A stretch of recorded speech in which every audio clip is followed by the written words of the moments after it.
Okay, Coach Lester, OAC 2019. Were you at a high school tournament yesterday, first things first? No, we actually had the weekend off. We planned on being down in Columbus, didn't go our way, so had a free weekend off, but I guess as a wrestling coach, you never do. So now I'm here checking out our junior high guys, supporting them, and watching them kick some butt. You look at, St. V, bringing you in as a head coach. I like to call that a power move, by the way, because that's a power move. Yeah. When I bring in an Olympian to coach my guys and a guy who's from the area, right, bring you back from Colorado. Colorado was your last stop before coming back from Ohio? Yes. To Ohio? Yep. Okay. So bringing you here, putting you on at St. V, head coach. I tell you what, the product I saw on the mat at the GIT, I like some of the guys. You got guys, man. Oh, we're rolling. The guys are buying into the program. They're buying into themselves. So it's fun to start watching them, come along and really start to hit some of the techniques and the mentality, we're preaching as a staff. So it's fun to watch. It's really fun. Doing the double duty, like you could have taken the weekend off. You didn't have to come here today. How important is it to come here and see the future St. V guys? It's good, the guys love it when the high school guys and the coaches come and support them, or support them in the room, things like that. So I had the weekend off. I had to get up here and make sure that I see these guys, especially qualify, for the state tournament. I want to see them do well. So I made my way up here, and I'll be up here all day until the last guy wrestles. Okay, so one of the greatest youth clubs in all of America is not there anymore, North Akron. What happened was some of the guys migrated to you guys to Shamrock Wrestling Club, which feeds St. V, right? That's basically what happened, right? Correct. How important is it to kind of keep that thing going in Akron for you guys, a strong youth program? Well, it's the most important thing. You have to have a feeder program. We're a little different. We're a private school, and so we don't have a junior high that connects on or whatever. So we have to have a really strong club to make sure we're getting the guys in. So, I like to get the guys in 5th grade, get them into, the program, the type of wrestling that I want, and keep them all the way through.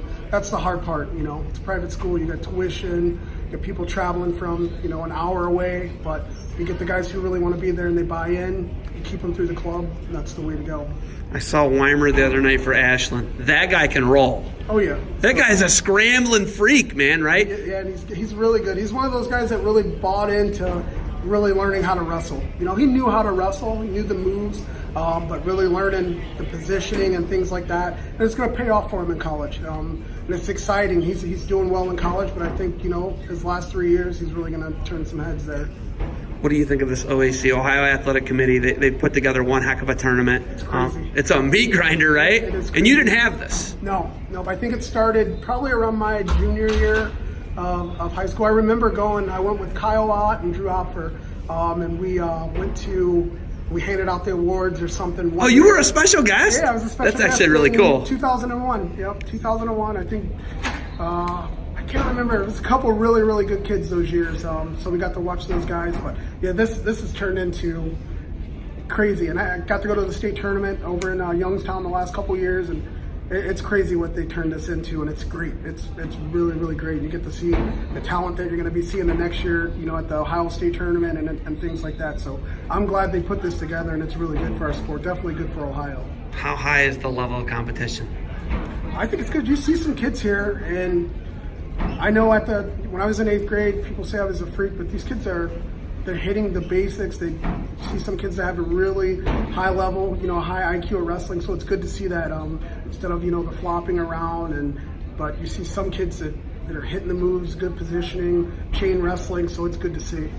You're one of the minds I like to hear. Pick your brain on youth wrestling. You've been all over the world. I mean, all the continents that have wrestling that are strong in it. And you see how they develop wrestling at the youth level, right? You've been to Russia, you've been to, you name it, you've been there, right? Yep. China, you wrestled in the World Championships there. It's insane to think about it. 2012 Olympics. Do we develop these kids, and how do we develop compared to how Russia does it, how all these other different nations do it, Uzbekistan, Azerbaijan, Iran? You've been to Iran, right? It's just different. Here it's more wrestling first instead of really learning your body. If I had it my way, any kid who came to me their first year, I'd send them to gymnastics. I'd send them, to a place where they can learn their body.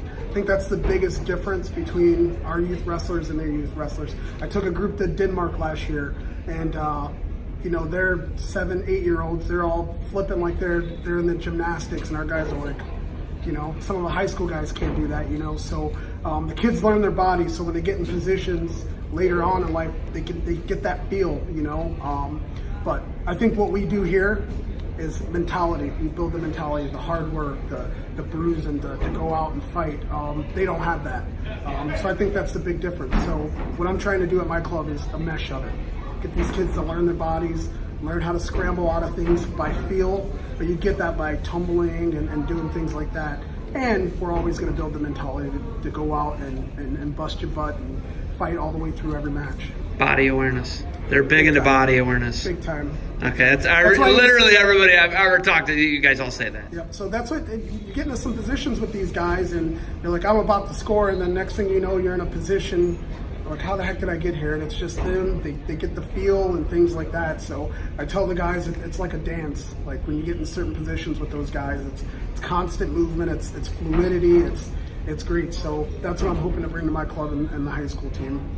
Last thing, it's Jeff Jordan's not a Graham anymore. Everybody's saying this could be the year that somebody knocks him off. They've won the last 18 Division II state championships in the state of Ohio.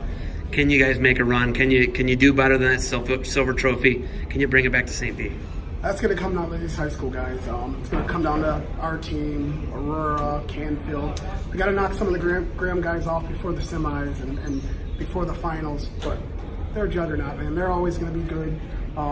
Jeff is arguably one of the greatest coaches here in Ohio. He's not going to leave that program to where it's just going to go down. It's always going to be a great program. And you saw him at GIT. Those guys look tough up and down the line. So if we can knock some of those guys off before, the semis, limit some of their points. But outside of that, they're still tough as nails. And they're always going to be that way. It's Graham. All right, I lied. I got one more question.